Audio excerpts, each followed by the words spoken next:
Hey, what's going on, guys? So welcome back to another video on classes and objects of Python. So yeah, we have seen single inheritance up until now.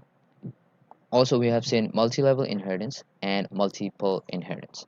So in this video, we're going to see what is MRO, which stands for method resolution order. And then we basically will be seeing the reason why whenever we inherit a method which is in a class, basically we are inheriting from that specific class that method, and let's say we have that method in the class we are inheriting. Okay, so as I've said that they basically override each other.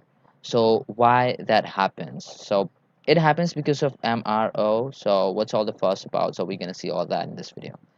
So yeah, let's get started. So here I have two class, this character class and then this hero class.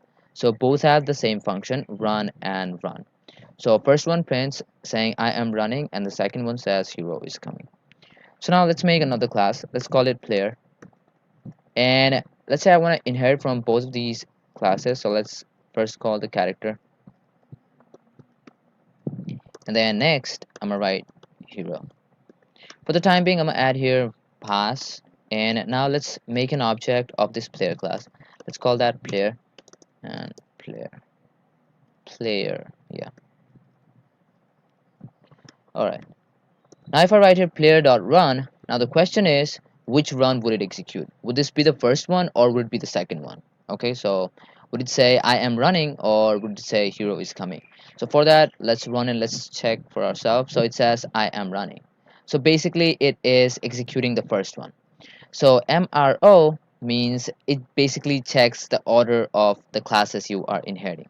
So let's say you have multiple classes, 5, 10, 15, whatever, it does not really matter. And let's say you have methods which basically clashes with other functions. So that method is written in multiple classes which you are inheriting. So there can be a clash, so which one to execute and whatnot. So MRO basically says that hey, you basically check for the one that comes first. So in this case, this character comes first, so we run the run method from the character class. Okay, now if I were to change this character, and if I were to write here character right after hero character, yeah, now if I run, now it's gonna say hero is coming because hero is written before character. Okay, and now if we have this run method in our own class, basically the player class, and let's say it says I can run. So what happens is whenever you have a method um, executed right after the object name, so here player dot run, so first it's gonna see whether it has that method inside itself.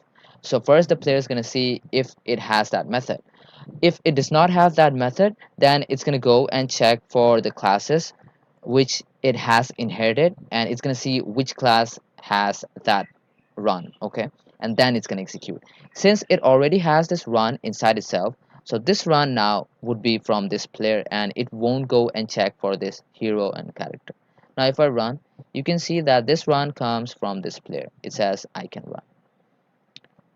So yeah, that's it for this video. I hope you guys learned something new. So if this video was helpful in any ways, make sure to drop a like, and if you're new to the channel and if you haven't subscribed, make sure to go and subscribe because we basically upload video every day. So might be some helpful content for you. So yeah, that's it for this video. Meet you guys in the next video. Thanks for watching.